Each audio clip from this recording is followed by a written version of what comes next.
8. Spree, spree.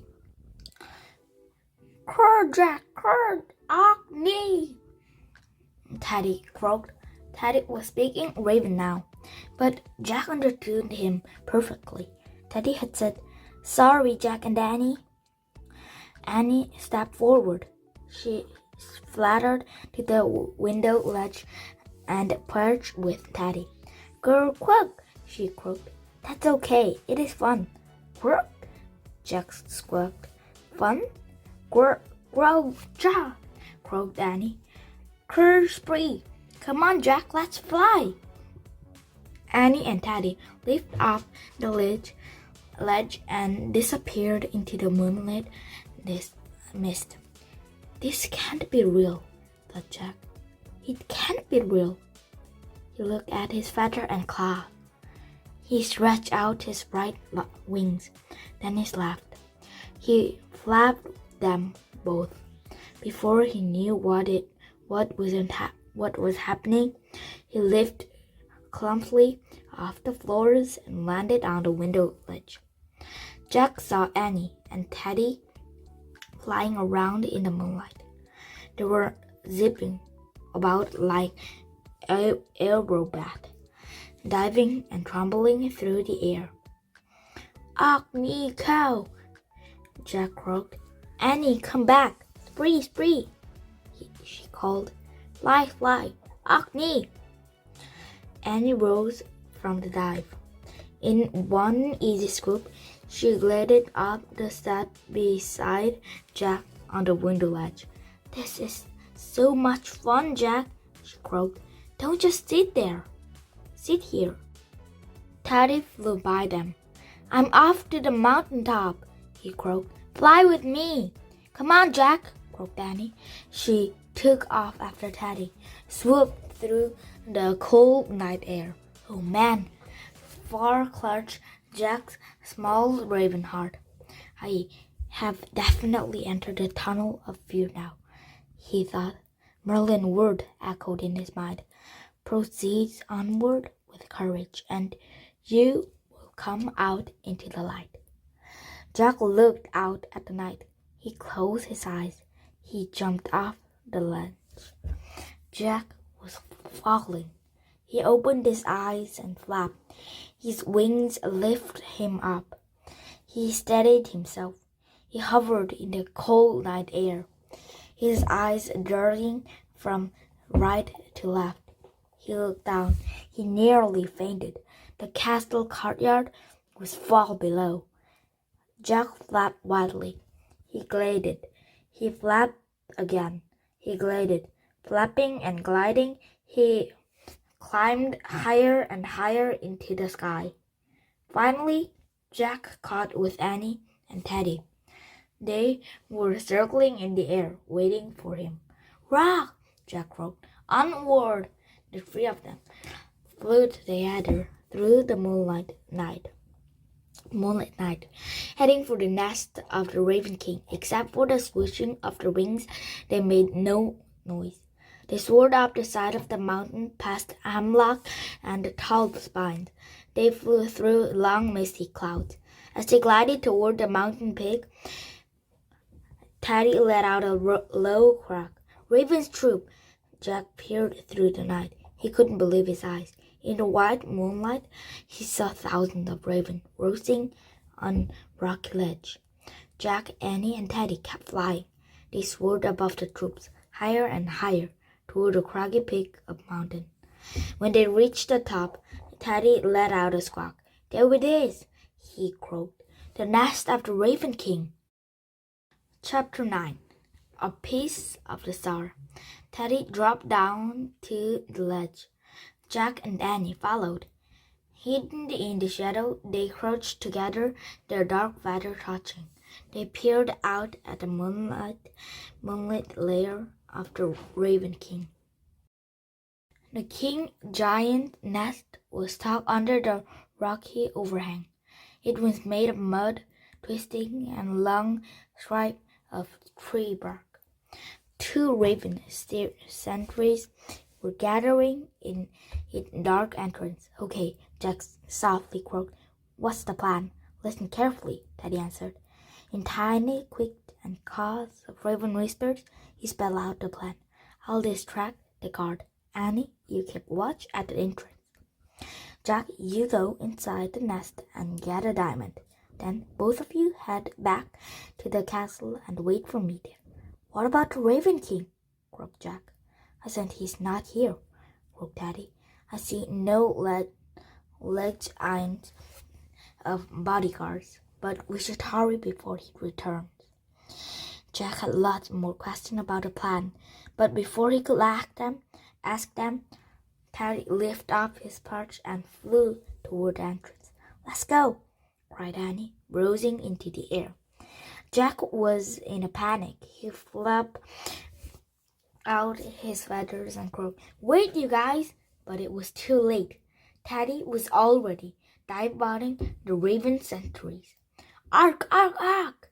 The two sentries left their watch and flew at Teddy's with short squeaks. They chased high into the sky. Annie zipped to the entrance of the nest. Come on, Jack, she croaked. Jack jumped off the ledge and flew on to the giant nest. Without thinking, he stepped through the entrance. He jerked his head from side to side. With his raven sight, he saw a world packed with dried mud, animal furs, vines, and sticks. The floor was covered with moss. Jack took a few steps forward. He stopped. He saw no sign of the Raven King. He cocked his head from side to side, listening. All was quiet. Jack looked around the quest. One of the nests looked different. It was black and shiny. He stepped forward. He touched it with his beak. It wasn't a wall at all. It was a curtain of feathers. Jack pushed through the feather curtain. Moonlight shone into the space behind it. Heap of gold and silver coin glittered in the cold light. Pale pearl, emerald, and rubies shone and sparkled. And made all the treasure was a blue-white crystal. It was no longer than a marble, but it shone with a light all its own, like a piece of the star. Jack knew at once the stone was the diamond of destiny. His raven heart thumping, he walked to the diamond and nudged it with his beak. As the diamond tilted, it shot forth beams of brilliant light. Ja, Ja, Annie was calling to him from outside. Crow, row, they're coming. Jack carefully picked up the diamond with his beak. He felt a surge of strength and courage. Annie called another warning, but Jack wasn't afraid at all. He calmly walked out of the Raven King's nest back into the night. More sentries had been alerted. They were flying toward the mountaintop, cawing badly in alarm. Croak, croak, croak! Jack saw Annie perched on the ledge. Hurry, Jack, hurry! She croaked. Annie flew off the mountain. Holding the diamond in his beak, Jack gratefully flapped his wings and lifted into the air after her. As he and Annie sailed down from the mountaintop, the circles of croak spilled the night. Thousands of roasting ravens rose into the sky like a giant black cloud. Their beating wings rumbled like thunder. The clouds of ravens covered the lights from the moon. The night was completely black. Spree, spree, Annie croaked. Fly, fly. She and Jack glided down through the dark light toward the dog's castle. The wings glided off the raven's army, still thundered above the mountaintop. But none of the ravens were chasing them. They don't know what to do without their king, Jack thought. He wondered where their king was, but with the diamond of destiny in his beak, he felt no fear. The farther Jack and Danny flew from the mountain, the more distant became the sounds of the raven soldier's wings. The dog's castle came into the sight. Jack saw the light of Teddy's lanterns in the nursery, but he didn't want to stop flying just yet. Instead, he swooped over the castle, kept over the courtyard, the gatehouse, and the bridge over the candlelit cottage and oak forest. Annie flew with him. Finally, they both glided smoothly back to the castle and landed on the window ledge of the nursery. The Diamond of Destiny was safe. Chapter 10. Where is it? Jack and Danny perched on the ledge and peered into the nursery. Teddy's lantern and hazel twigs were still on the floor, but there was no sign of Teddy. "Teddy's not here yet," croaked Annie. "Let's go ahead and put the diamond back in its place." Jack didn't move. He didn't want to give up the diamond quite yet. It still made him feel incredibly brave. "Jack," croaked Annie, "let's put it back in its hiding place. I'll move the tapestry." Annie flapped to the long terrace blade hanging on the wall.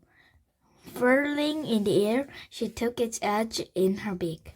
She tried to pull it aside, but it was too heavy. She let go. "I can't move in," she croaked. "Not as long as I'm a raven. I guess we'll have to wait for Teddy to change us back into ourselves." She flapped to the window ledge and landed beside Jack. Jack was relieved. The longer he went hold on to the diamond, the better. "Hey," croaked Annie, "maybe we could use Teddy's magic hazel twigs ourselves.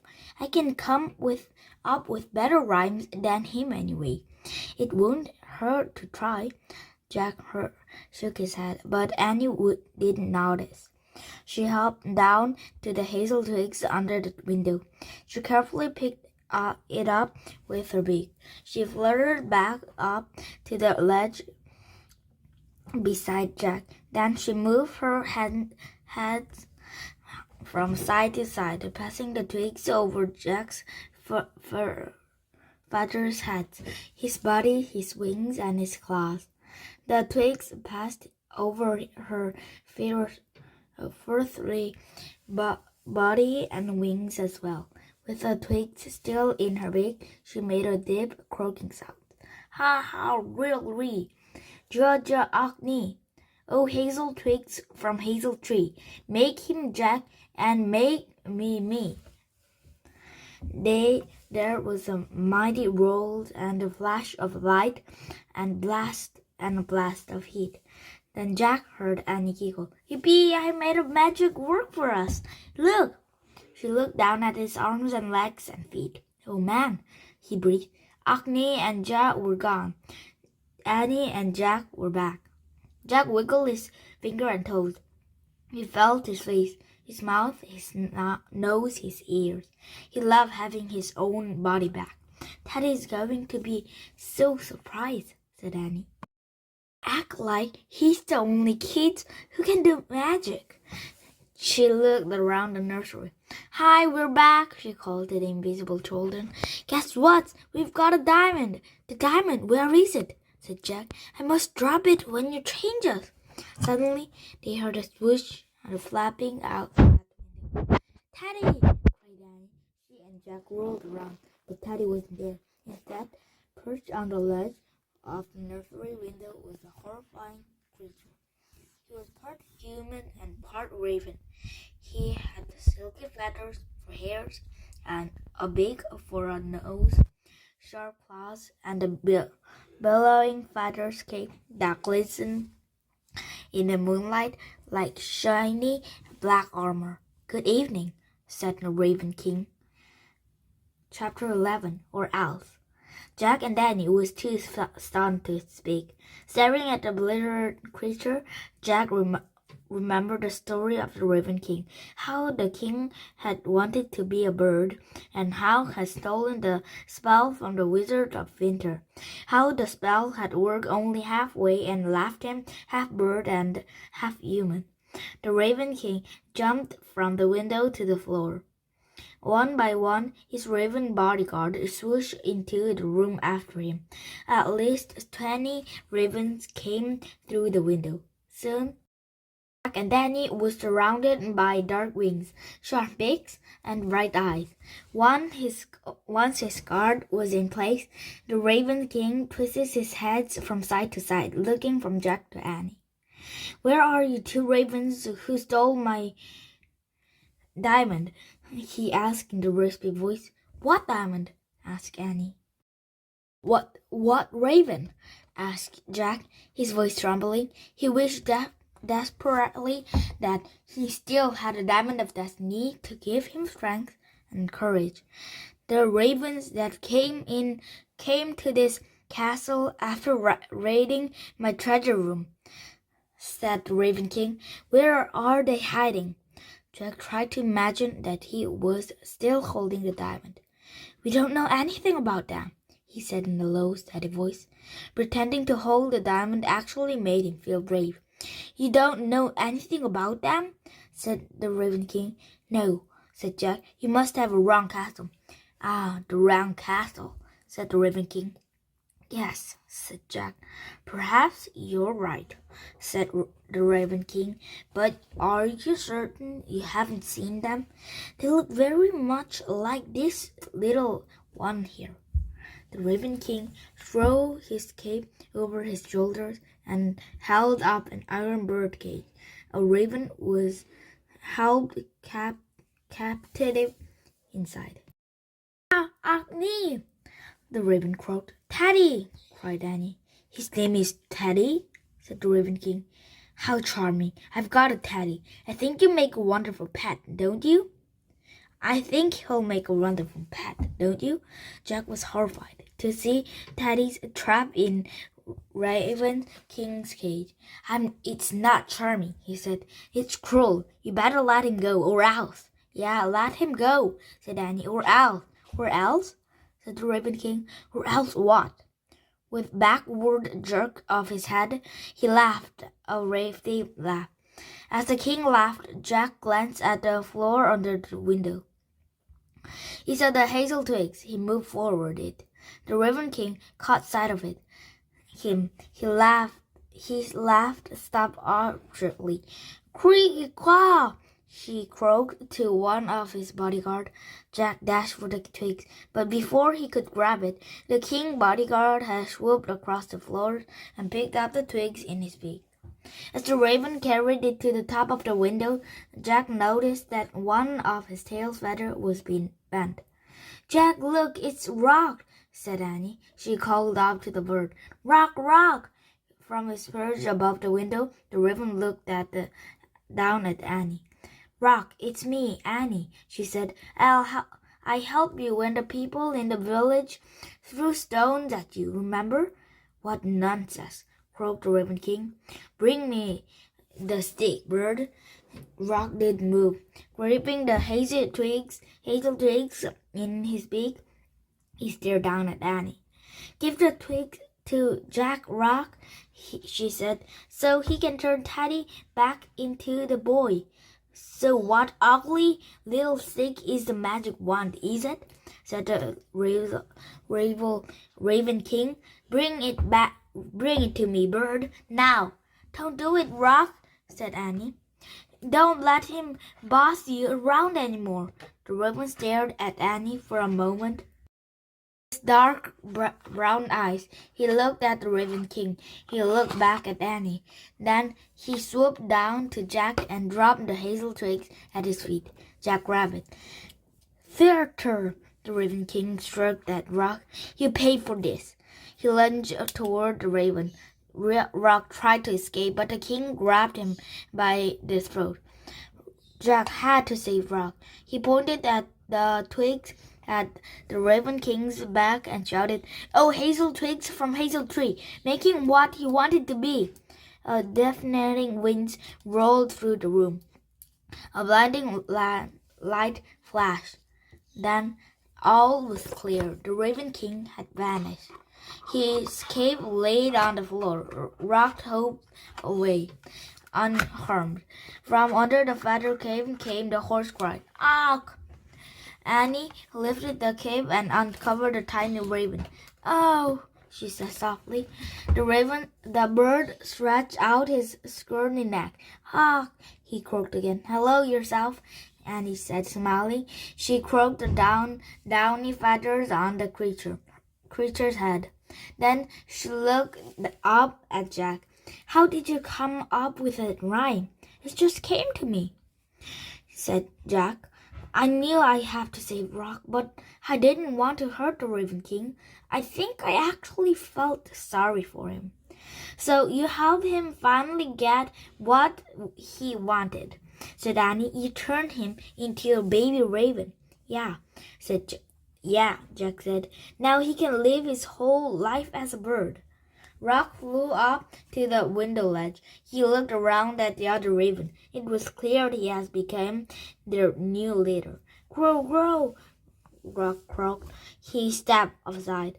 The raven troop began to leave the nursery, one by one.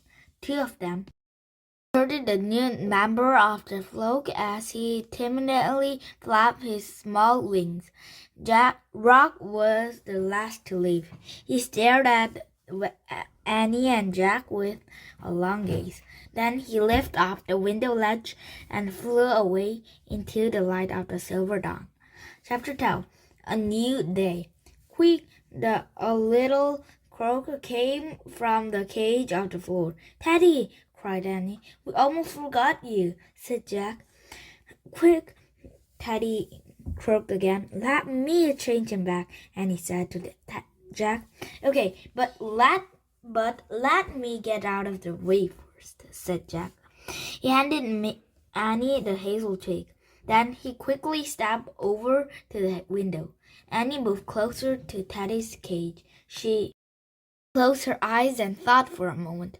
Then she waved the wand over the cage and said, "Oh, hazel twigs from hazel tree, make him Teddy, set him free." There was a mighty roar, a blast of heat, and a blast of light.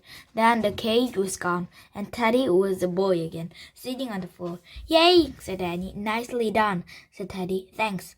"Welcome back," said Jack. He and Annie helped Teddy stand up. Teddy shook his arms and legs. "Ah, 'tis good to be human again," he said. "And now we must help the dog's family. Where's the diamond?"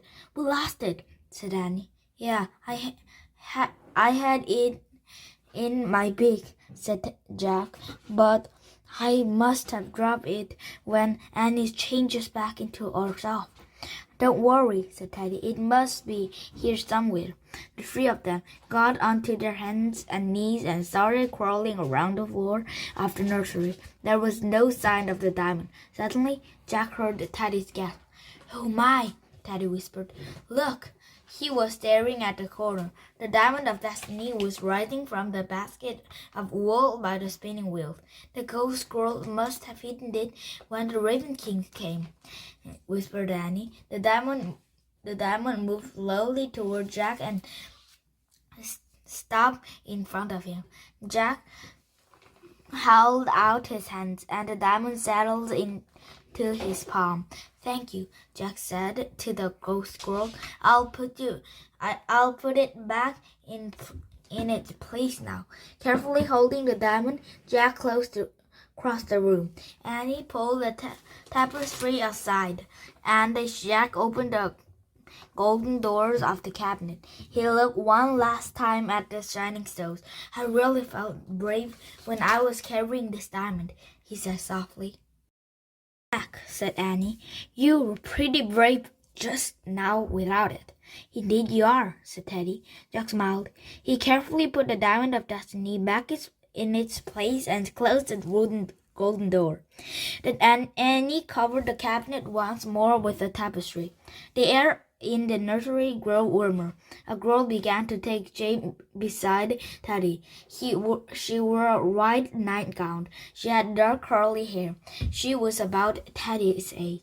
At the chess table, two boys took shape too. Then they looked just alike. They were twins about Annie's age. At first, the children were a bit pale and cloudy. Slowly, they grew more and more visible until they were solid and rosy cheek. At the same time, the large brown dogs became visible by the door. He barked and ran to the girl. "Oliver!" she cried. She hugged him. Then she looked at Annie, Jack, Annie, and Teddy. She gave them a big smile. "Hello," she said. "Hi," said Annie. Are the three of you the only people in this castle?" "Oh no, everyone else is here too," the Teddy said, "but they were all asleep when the Raven King stole the diamond. We're supposed to be asleep too, but sometimes we like to sneak out and play. We were playing hide and seek when I found the secret door behind the tapestry. I wanted to see the diamond better, so I put it on the window ledge to catch the moonlight. Then Teddy and Henry started to play chess." She pointed to the boys. "Groundians started spinning," said Tom, and Oliver went down to the great hall to look for shrimps.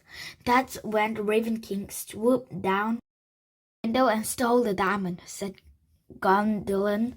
"Before we could even go tell our mother and father, we began to fade away." "Mother, father," said Tom, as if he's just remembered their parents. "We must wake them. Gondolin." "I know," she said. "We shall go upstairs and wake them at once. Since they were sleeping, I suspect they never even knew they were invisible." Gwendolyn took her brother's hands, and the three of them started out of the nursery. At the door, she looked back at Jack, Annie, and Teddy. "Thank you for helping us," she said, "whoever you are." The children then slipped out of the nursery. Oliver grabbed his bones and bounded across after them. Jack handed the hazel twigs to Teddy. "Listen, Teddy," Jack said.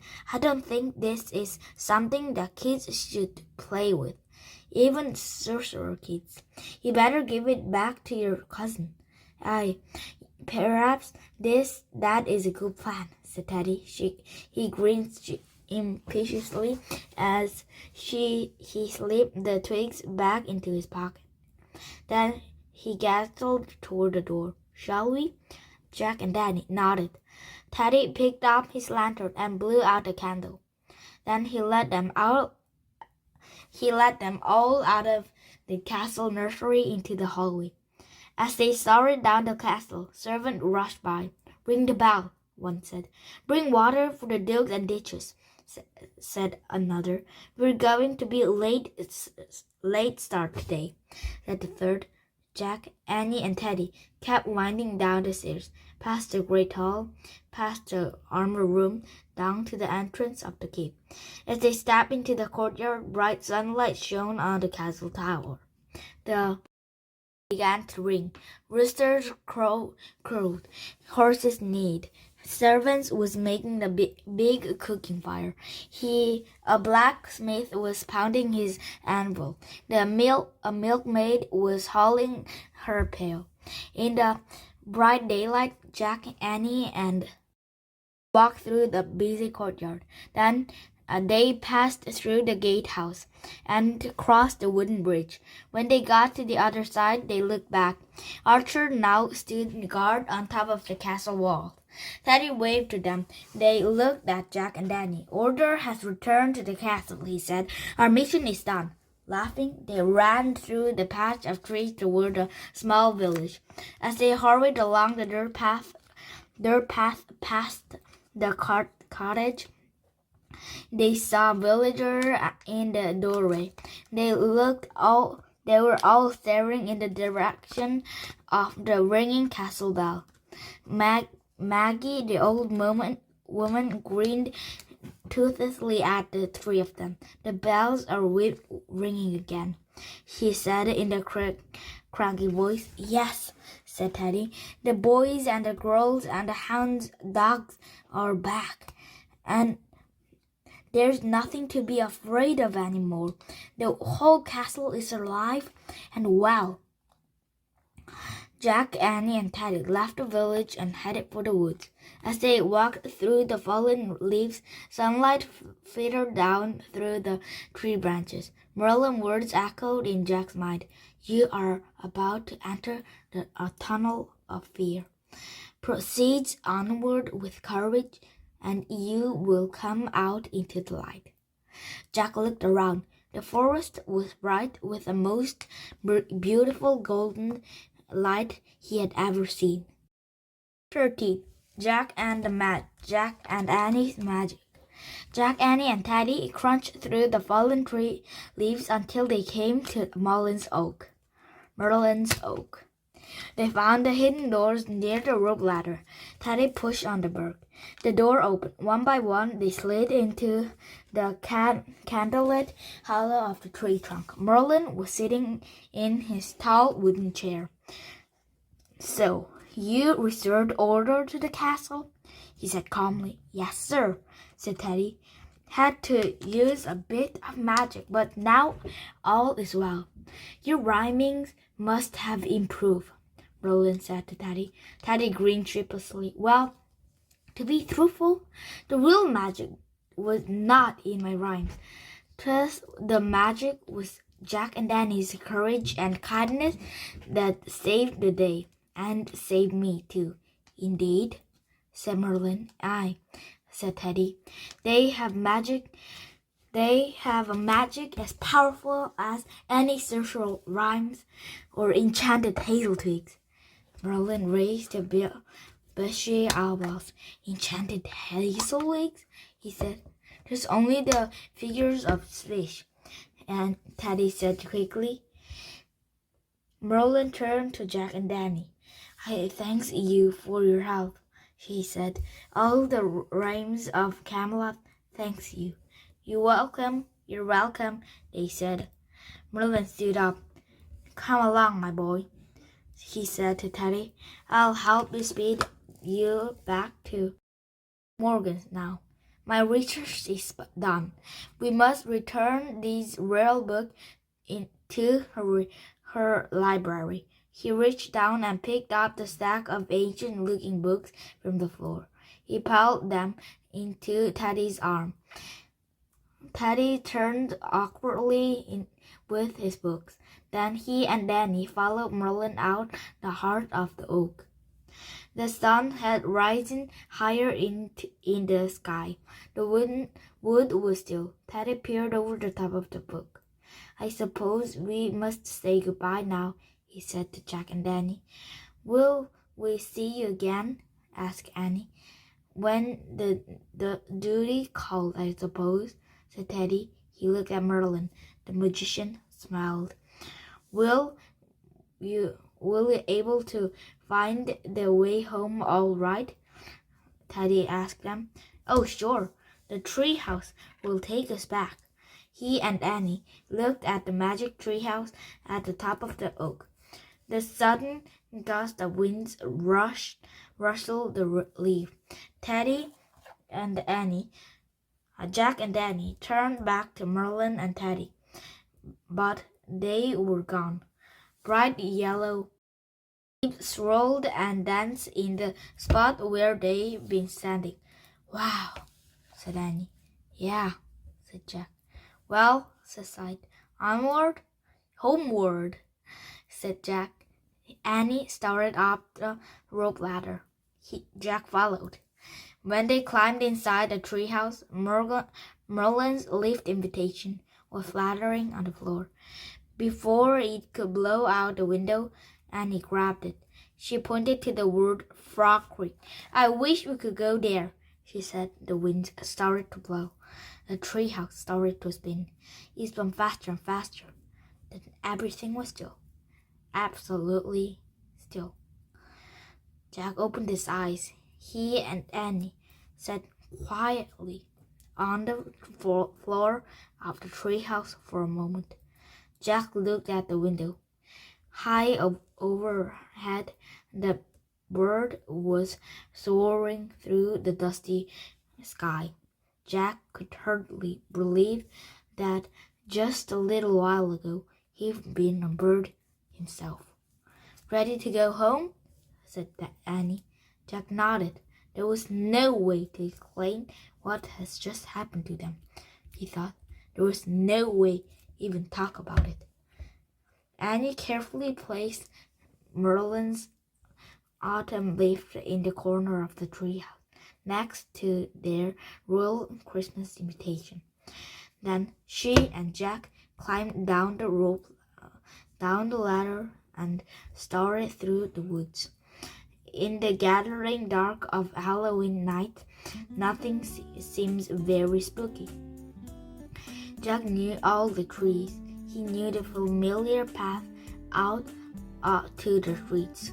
As he and Danny headed toward home, 3 creatures stepped onto the sidewalk in front of them. The hideous witch, the grinning skeleton, and the huge hairy eyeball. The creature crackled and rattled and hissed. Jack and Annie laughed. "Oh, brother," said Jack. "Good costume," said Annie. Jack and Annie crossed their yard and climbed their front step. "Are you ready for trick-and-treating?" said Annie. Jack pushed his glasses into place. "You know, I think maybe I stay home this year," he said, "and help Mom and Dad get out the tree." "Yeah, maybe I will too," said Annie, "but I think I'll wear my vampire princess costume anyway." Jack smiled. "Cool," he said. Then he and Danny slipped inside their warm, cozy home and closed the door against the dark of the All Hallows Eve.